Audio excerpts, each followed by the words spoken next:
আসসালামু আলাইকুম। আমি পশ্চিম চরজব্বর ৫ নং ওয়ার্ডের একজন কাতার প্রবাসীর স্ত্রী নাজমা আক্তার মোহাম্মদ সোহেলের স্ত্রী, কাতার প্রবাসী। আমি এখানে আমার শ্বশুরবাড়ির পাশে আমার প্রতিবেশী মোলা ব্যাপারীগো বাড়ির ইউসুফের ছেলে মোহাম্মদ আব্দুর রশিদ ও আমাকে দীর্ঘদিন যাবৎ আমার স্বামী কাতার প্রবাসে থাকে অবস্থায় এই সুযোগে উনি আমারে ডিস্টার্ব করে। রাতের বেলা আসে দীর্ঘদিন যাবৎ ডিস্টার্ব করে, বাইরে থেকে আমার কুপ্রস্তাব দেয়, বাইরে থেকে আমার ডাকে, আমি কখনো সাড়া দিই নাই। এবং কি অনেক দিন ঘরেও ঢুকছে, আমি হের মুখ বান্ধা, হেরে আমি ধরতে পারি নাই, কোনো প্রমাণ রাখতে পারি নাই। এই কারণে আমি আমার গার্জিয়ানদেরকে জানাইছি, ওরা আমারে কোনো সাড়া দেয় নাই, কারণ ওনার কোনো প্রমাণ নাই। এখন গত শনিবার 3:15 উনি আসছে।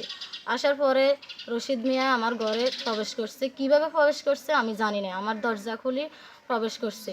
আমার কারেন্টের তার, বাইরের লাইট সবগুলা কাটি, এরপরে আমার ঘরে ঢুকার পরে ও আমারে স্পর্শ করছে। আমার গায়ে হাত দেওয়া মাত্রই আমি জাগ্রত হয়েছি। হওয়ার পরে দেখি যে ওর মুখ বান্ধা, ওর হাতে একটা ছুরি আছে। এরপর আমি চিৎকার দিবার সাথে সাথে ও আমারে অনেক জোর জবরদস্তি করার পরে ওরা বলছি ওর মুখ খুলে ফেলছি। ওর মুখোশটা খুলে ফেলার পরেও দেখি যে উনি আব্দুর রশিদের পরে আমি চিৎকার মেরে বলছি, এটা তো আব্দুর রশিদ, তুই আমার ঘরে কেন প্রবেশ করলি? এটা বলে আমি ওর পিছনে দৌড়াতে ওর বাড়িতে গেছি। আমার বাড়ির গার্জিয়ানেরা, আমার বাসুরেরা, ওরা সবাই গেছে। যাওয়ার পরে আমি ওর বাড়িতে সব ওর মতো অবস্থা খাইছি। খাওয়ার পরে আমি প্রমাণসহ ওর গার্জিয়ান হিসেবে ওর ভাই মোহাম্মদ হামিদুল্লাহ ছিল, ওনারা আমি ডাকার পরে ওনারা সব কিছু জানানোর পরে উনি কোনো সাড়া দেন নাই। ওনার ভাইকে কিছু বলেনও নাই, ওনার মাকেও বলছি, কিছু বলেন নাই। এরপরে আমি ওখান থেকে চলে আসি আমার এলাকার লোকজন সবাইরে জানাইছি। আমি থানায় গেছি। থানায় গিয়ে আমি একটা জিটি করার পরে এখন আজকে 3 থেকে 4-5 দিন হয়ে গেছে। এখন পর্যন্ত আমি থানা থেকেও কোনো সাড়া পাই নাই।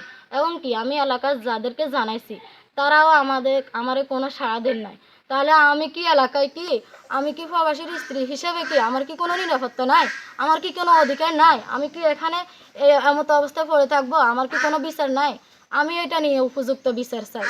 আমি এলাকার জনগণের কাছে, আমি দেশবাসীর কাছে, সবার কাছে আমি উপযুক্ত বিচার চাই এবং কি প্রশাসনের কাছেও আমি উপযুক্ত বিচার চাই।